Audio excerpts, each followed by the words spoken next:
But what I also want the Niners to do is realize who they are and how Kyle might actually use some draft picks. And I'm going to say something. I know you're going to push back immediately. I don't want them drafting a running back in this draft. Maybe late, just to have another guy in camp so you have one, or, but I don't want them to spend an early draft pick on a team that has some needs all around on a position which Kyle is so unlikely to actually use the player. We know what Kyle does with his running back. He used to have stable. Then he found McCaffrey, and then no one else was allowed to run the ball. Deebo Samuel himself included, right? Now, maybe here in this year with Christian McCaffrey, Kyle will change his tune a little bit. But to me, the guy that he would change his tunes with are already on the team. Elijah Mitchell doesn't need to have more depth chart to battle. He just needs to get onto the field and play. I feel the same way about Mason. I think you feel the same way about both of these players too. So do we need them drafting a player in, the third or fourth round that, it's easy to get excited about, but ultimately is the fourth guy on the depth chart, and you don't need a fourth running back. You don't. Unless something goes wrong. I mean, there's different ways to look at it. I mean, every time you make a rule like that, you're screwing yourself, because you don't make rules like that. Because what happens if Walter Payton is in this draft? What happens if Eric Dickerson's in this draft? What happens if Emmitt Smith is in this draft? And right. You've just decided, you know what? We are not taking a running back. Now, Trey Sermon was a high pick, and he didn't work out. And the Niners have had high picks, and they, history says they do better later in the draft, but it's a very, very small sample size. I would say don't have any rules like that. The best rules to have would be pick great players, and it's there's no rhyme or reason to it, and there's no evenness to it. You might have no great tight ends in a draft. You may have 10 great tight ends in a draft. You may have no great running backs in a draft. You may have 20 great running backs in a draft. So pick great players. That's my only rule. I don't care what my roster says, because guys get hurt. I don't care what the depth chart says. I really don't, because the reality is, the 49ers these guys get hurt. Running backs get hurt. It's like these are the guys that get hurt the most. They carry the ball. They take huge hits. You get to week 2, and Christian McCaffrey gets smoked. He breaks something he's done for the year. You're screwed. You're now in the Elijah Mitchell, JP Mason have to ride us to the Super Bowl. So all I would say is, don't make that rule. Just pick great players and keep picking great players. And as long as you do that, it will all shake out in the wash. If you think Elijah Mitchell would be a day one pick, in this draft, no. And he wasn't. He was a 6th round pick in the draft that he was in, and he'd probably be a 4th round pick in this draft. And JP Mason probably the same. So I mean. And it's not like, you have other needs that are greater than running back. So you should look to fill your needs. But if you see a great player there, or you feel there's a player there that is going to be great, and we'll talk about one here in a minute, I think you pull the trigger regardless of position. Will the coach use them? I guess that's my question. Will the coach use the player? Because eventually he will.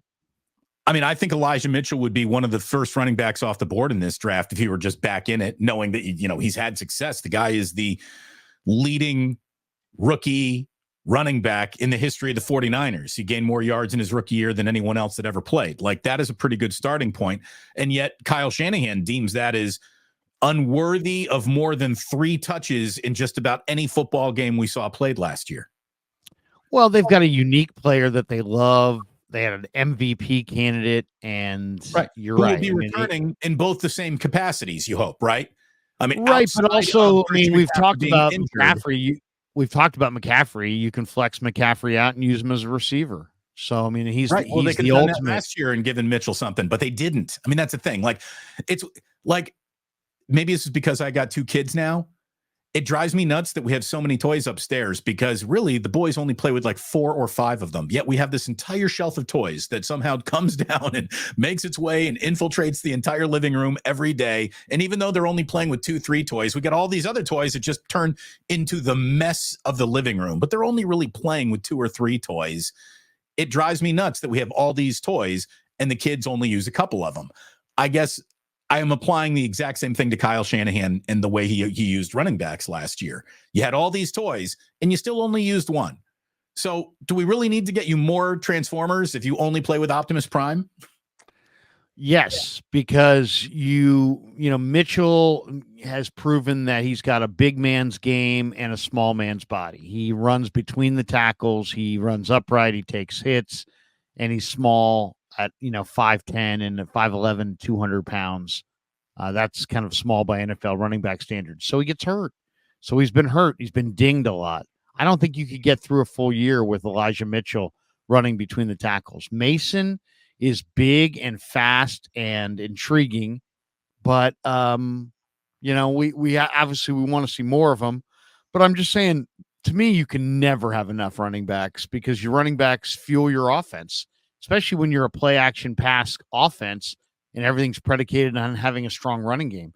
You have to have a can full of backs. I just think you do. And then you have a unique situation here where you also have a running back in McCaffrey that can be your wide receiver if one of your wide receivers gets hurt. So to me, you could draft backup receivers, or you can draft backup running backs, but the guys who touch the football in a sport matter the most. So if you want to change your team from bad to good, get Sam Laporta and get Jahmyr Gibbs and get guys like that and get David Montgomery. They have David Montgomery. He's a full-time, he's what we call a mail carrier. He's an every down back. But Jahmyr Gibbs is a great player. Well, the Lions have both. If they took your philosophy of, hey, we have David Montgomery, we don't need Jahmyr Gibbs, they wouldn't have Jahmyr Gibbs. And he's a very, very special player who complements Montgomery. So I would say what you're looking for are complementary pieces, but great players. Get great players. Don't make rules about, well, we did this, we did that, or this, or that. Don't make those rules because those rules just prevent you from getting more great players. Just draft great players. That's it. I saw that the 49ers are interested. I think Wayne Breezy is the guy who shared this. The Niners are interested in Louisville running back Isaac Guerendo. The team has a 3rd-round grade on him and will consider drafting him as day 2 closes. Again, I think it's that piece of news that got me thinking, why are you going to get this running back that Kyle Shanahan's not even going to play? Like in the 3rd round, that's when you should be looking for some defensive line depth, another offensive line depth, guys who are in positions where I just think the Niners have more of a need than a sprinkles on top of an already pretty studly running back. Also, I'm going to be totally honest, I don't have that much to tell you about Isaac Guerendo. But there you go. So there's a running back that the 49ers could be looking at. Any thoughts on Isaac Guerendo? Yeah, I mean, first of all, this was a Tony Pauline report that, interestingly enough, he put out and then took down. Now, Tony's very connected. He's an NFL scout. I've known him for years. And it's interesting to me that, A, he would put this out with such specifics and then take it down. Did he take it down because he doesn't believe it? I would say he took it down probably because somebody said, please, could you take that down? That's not information we want out in front. Right. So that makes me think the Niners, who did meet with Guerendo, have a lot of interest in Guerendo. Now, Guerendo's an interesting player. He started at Wisconsin. He finished at Louisville. And he's a really, really intriguing prospect. Why? Because he first of all, he carried the football 132 times for 810 yards and 11 rushing touchdowns. He also had 22 receptions for 234 yards in 14 games for Louisville this year as a senior. And before he transferred at Wisconsin, he played 4 years, and he was pretty good there. It's interesting because he's a thick cut guy. He's a one cut and go running back, but he's 220 pounds.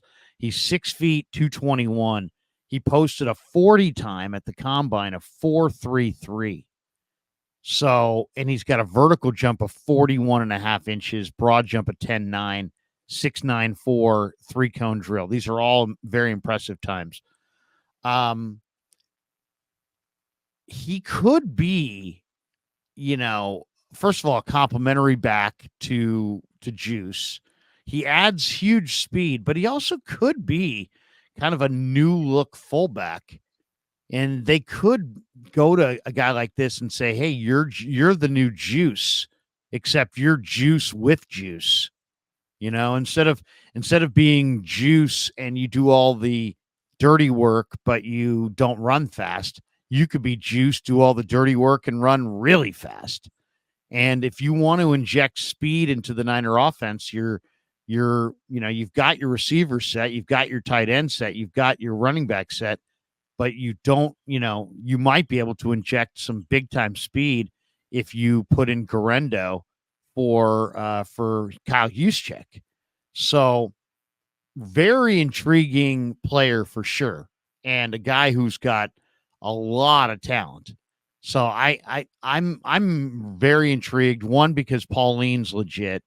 Two, because he doesn't put things out. Then the fact that he took it back makes me think that the 49ers really like this player. And I'm really intrigued what the Niner offense would look like if let's say they dump it in the flat to Juice 3 times a game, twice a game. Well, now if you're dumping it in the flat to a guy with 4.33 speed, who's also 220 pounds, Juice is probably 225, 230, maybe 235. He's definitely 10 pounds heavier. But if you could somehow use Guerendo as your out of the backfield Juice, that could give your offense a dynamic that is scary for opposing defenses. I mean, imagine if you have all these weapons and then you added a 4.3 fullback that you could throw it to out of the backfield. That would make the Niners that much more difficult to defend. So in a lot of ways, I think the Guerendo, rumor or whatever is really, really exciting because you could add a dynamic that you don't have.